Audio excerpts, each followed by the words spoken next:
Hello there, this is Critical from Cridical Media. Just taking a look at Junji Remina, or as it was originally released as Hellstar Remina.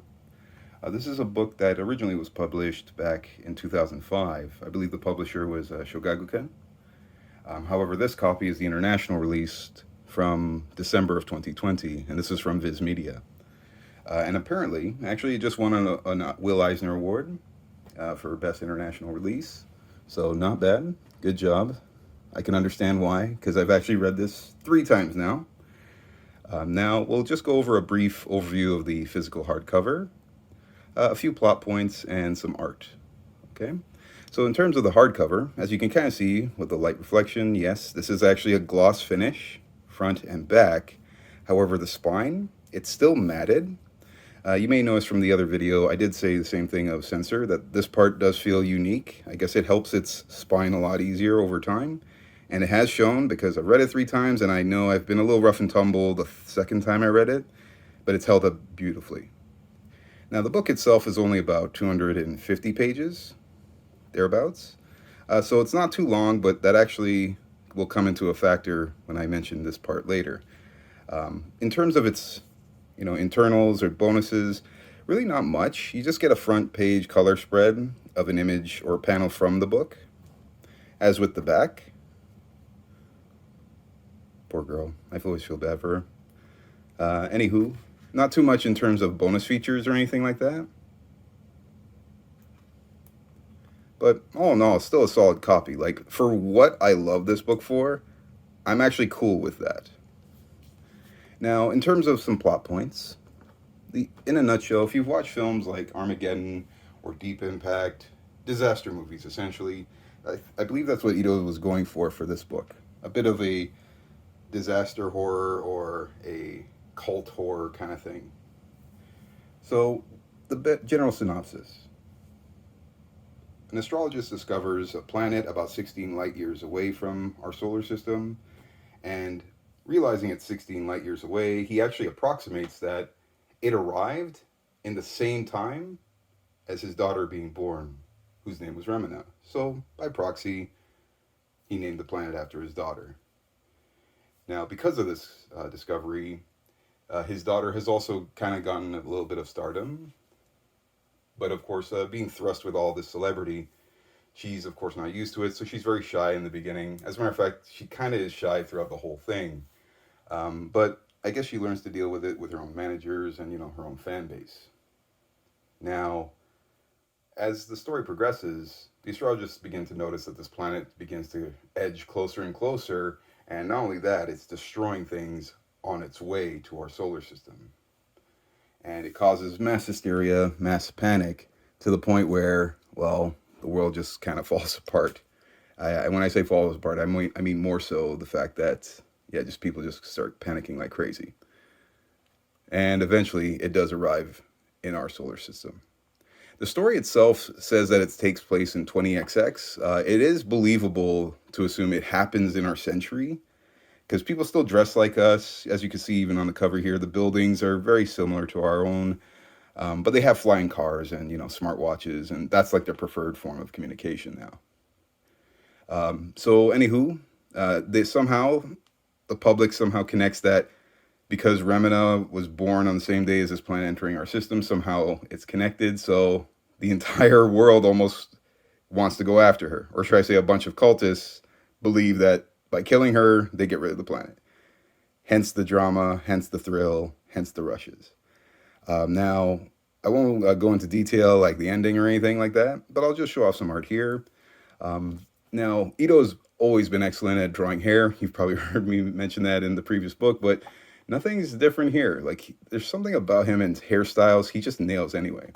But I wanted to highlight this page because this book really does play like a action disaster thriller. So in that light, I'm just showing off some kinetics here because Ito nails this page, I should say spread perfectly. As you can see, like, you could follow the action down to the letter. It is so damn good. And you can even see how the line work matches the kinetics, like downward punch, upward kick. You can see the lines. It's perfect. Like this man, I swear. So not only is his art great, but he tells a story and even tells an action scene brilliantly. I know this is typical of manga, but still, like, good job, man. Anywho, just some other pages, just to give an idea of scaling. I don't want to reveal too much here, so I'll just move the page here for a second. Get to that page for you. There we go. My apologies.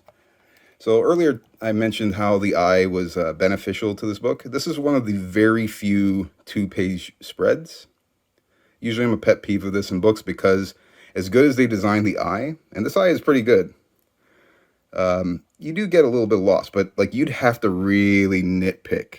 Like it's millimeters. It's really millimeters. Like you'd have to be like that. So you can kind of see right there. Like a difference between that wave and that wave. Whoop-de-doo. Not really too big a thing to harp on. Oh, this poor girl. That is probably one of the few critiques I'll have of this book. Now, I guess just further on, there is another page here just to show the scaling that Ito manages to pull off successfully. I swear this man, like he has such a great sense of how to tell a story. Like if he was a director of a film, I could definitely foresee him doing a good job. But yeah, like the scaling idea, like I believe what's happening in this image. The world is spinning very fast. Gravity is acting odd. They're basically not so much floating, but they're jumping, and it's like jumping on the moon kind of thing. Like you'll end up flying in the air. Very, very on point. And probably the last page here I want to show off is more so just all around the beautiful grotesquerie art that he can pull off. This is not too much of a spoiler. After all, it is actually the same as the back cover, but really just more in detail, like the lines, the curvaceous, the level of detail. I can't help but think of Berserk and the Eclipse, if you know what I mean. But just amazing shots. Now, I guess a quick review of the story. I love the fact that it really is a blunt, really visceral, on point form of storytelling. He does not waste time whatsoever in this book. So the story is always progressing. The pacing is beyond the word perfect. You probably heard me mention that in Censor there. That Remina is probably the golden child of pacing. That's probably the reason why I've read it 3 times already. If I had a gripe, it would be that the character herself, Remina, the girl, she doesn't really get too much time to shine. She does play kind of the Una character, the innocent one, where she didn't do anything. She really didn't. But the whole world's after her, and there are many points of the story where she's basically unconscious and somebody else is rescuing her. There is a very interesting character at the end, and I like how they don't reveal who he is until the very end, because you should have figured it out by a certain point, but either way. If that was a gripe, that would be a gripe. But man, oh man, the pacing is incredible. Like this easily could be a film. How good. You turn a page and you want to continue to turn a page.